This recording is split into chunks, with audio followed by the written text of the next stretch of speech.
ቪዲዮ የሚያወራው ስለ መላጣ ስለሆነ መጀመሪያ መላጣዬን እዩት፣ በደንብ እዩት። መላጣዬን እዩልኝ። ከጽጌረዳ ጋር ተጋብተን አንድ ቤት ውስጥ መኖር ከጀመርን 6 ወር ሆነን። ከኔ በፊት ዳዊት የሚባል መላጣ ፍቅረኛ ነበራት። ቁጭ ባልን ቁጥር ስለ ሁለታችን ከምታወራው ይልቅ ስለ ዳዊት መላጣ የምታወራው ወሬ ይበልጣል።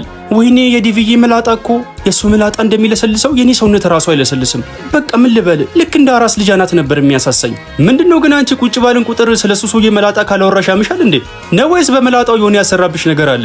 ኧረ ዲቭ እንደዚህ አይነት ነገር አያውቅም። ልቡም እንደ አናቱ መላጣ የሆነ ንጹህ ሰው እኮ ነው ብታይ። እና ታዲያ ምንድነው ዴቭ የዲቭ መላጣ ምናምን እያልሽ የምትጨቀጭቅኝ? ፍቅሩ ከልብሽ ሳይወጣ ነው መስለኝ የተለያያችሁት። ፍቅሩ ባይወጣልኝ ኖሮ ካንተ ጋር ሆን ነበር እኮ። በቃ ስለሱ ማውራትሽን አቁሚና ስለኛ ስለ ፊውቸራችን ወደፊት ስለምንወልዳቸው ልጆች ምናምን አውሪኝ። ወይኔ ልጆች ስትል ምን ትዝ እንዳለኝ ታውቃለህ? ከዲቭ ጋር ልጆች ብንወልድ ኖሮ ይሄ ጌም ዞን ምናምን አልወስዳቸውም። እሱ መላጣ ላይ ነበር ሸርተቴ እያጫወትኩ ማሳድጋቸው። የዳዊትን መላጣ ከልቧ ላይ የምልጥበት መላጣው እጅን አጣመርኩና ተስፋ በቆረጠ አይን ትክ ብዬ አየኋት።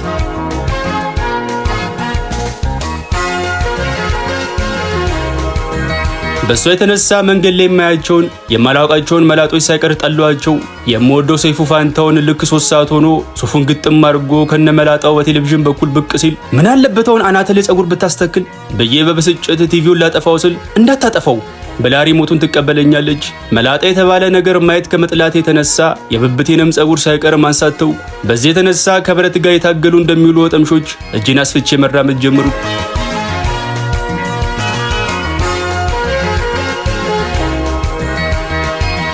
የሆነ ቀን ምሳ ልንበላ ሬስቶራንት ቁጭ ብለናል። የሆነ መላጣ አስተናጋጅ መጣና ፊት ለፊታችን ተገትሮ ምን ልታዘዝ?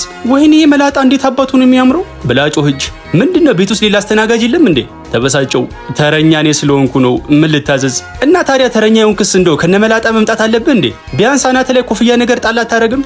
ሂድ በቃ ችግር የለም ከሜኑ ላይ ተናዛለን አለችውና ሄደ። አንተ ግን ችግር ምንድነው? መላጣ ባየ ቁጥር ተበሳሽተህ ትችለዋለህ። በኋላ የግፊትና የጨጓራ ታማሚ ሆነ ቁጭ እንዳትል ነግሬሃለሁ። ራስሽ ነሽ እኮ አስሬ ዴቭ እያልሽ መላጣ እንድጠላ ያረግሽ ታውቂዋለሽ። በላ ጨቅጭቀኛውን እርቦኛል ብላ ሜኑን አነሳችና አይኗን ጠበብ አድርጋ በደንብ አልታያለኝ እኮ አንተ እንካስቲ ብላ ሜኑን ሰጠችኝ። አገኘውሽ በሚል ፊት ኮራ ብዬ ምናልባት የዳዊት መላጣ አንጸባርቆብሽ የአይንሽ ሊንስ ተነግቶ እንዳይሆን አልኳት። ወይኔ አንጸባርቆብሽ ስትል ምን ትዝ እንዳለኝ ታውቃለህ? ከዲቪዬ ጋር አብረን እያለን ነጸብራቅ የሚለውን የሮፍላንን ዘፈን ሁሌ ነበር መጋብዘው። በጣም ነበር ደስ የሚለው። ጽጌረዳ ግን አበባሽ ሁሉ ረግፎ እሾክሽ ብቻ የቀረ እየመሰለኝ ነው። ምንድነው ሁሌ በነገር እሾክ የምትወጊኝ? አንድ ቀን ግን ይሄ ዳዊት የሚባለውን ሰውዬ እንደመደፋልሽ ወቂ በየ በተቀመጠችበት ትቻት ሄድኩ።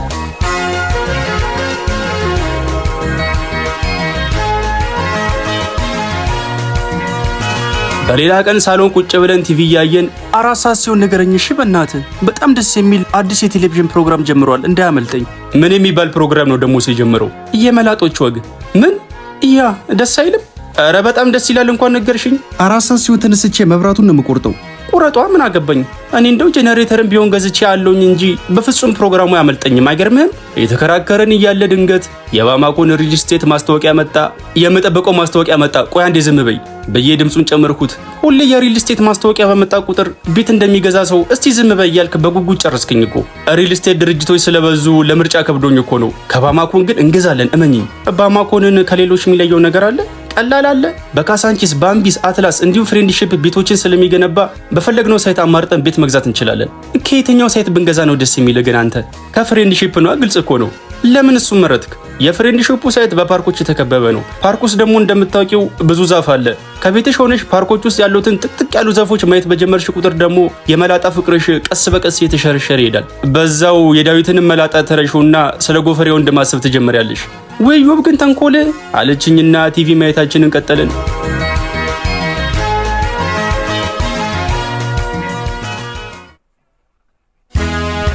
ዛሬ ልደቷ ነው። ቀይ አበባ ይዤ ወደ ቤት እየሄድኩ ነው። ቤት ደርሼ አበባውን ሰጠዋት። አበባውን ወደ አፍንጫዋ አስጠግታ አይኗን ጨፍና አንድ ጊዜ ወደ ውስጥ ማገችውና አመሰግናለሁ የኔ ፍቅር ብላ አቀፈችኝ። ሌላም መሰጥሽ ነገር አለ አልኳትና ተንበረከኩ። ወይኔ ስትንበረከክ ዲቪዬን አስታወስከኝ አለችኝ። ግራ ገብቶኝ እንዴት? እሱም ልክ እንዳንተ ተንበርክኮ ስጦታ ወይም አበባ ሲሰጠኝ በመላጣ ውስጥ ፊቴን እያየው ነበር የተበላሸብኝ ሜካፕ አስተካከል የነበረው። ምንም አላልኳትም።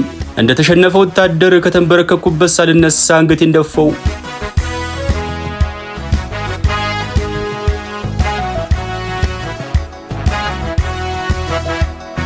እንደዚህ የመላጣ ፍቅር ካላት ጸጉሬን ሙሉ ለሙሉ ሙልጭ አድርጌ ልላጨውና ዳዊት የሚባለውን ሰውዬ ከአንጎላ ውስጥ ልፍቀው ወሰንኩ።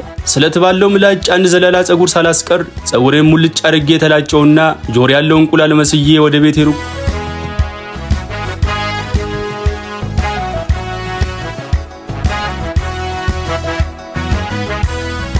ቤት ደርሼ ጽጌ እያልኩ ወደ ውስጥ ዘለቅኩ። አቤት የሚለኝ ሰው የለም። አይ በቃ ወጣ ነው ብዬ ወደ ሶፋ ይርኩና ቁጭ አልኩ። ጠረጴዛው ላይ የሆነ የተጣጠፈ ወረቀት ተቀምጦ አየሁ። ከዚህ በፊት እንደምታረገው የሚያስፈልጋትን የአስቤዛ ዝርዝርና ወጪ የጻፈችበት ወረቀት መሰለኝ። ወረቀቱን ከፈትኩትና አነበብኩት። የዴቭን ፍቅር ከልቤ ማውጣት አልቻልኩም፣ ይቅርታ። ወደ እሱ ተመልሻለሁ። ደሞ ጸጉሩን አስተክሎ እንዴት እንዳማረበት ብታይ ይላል።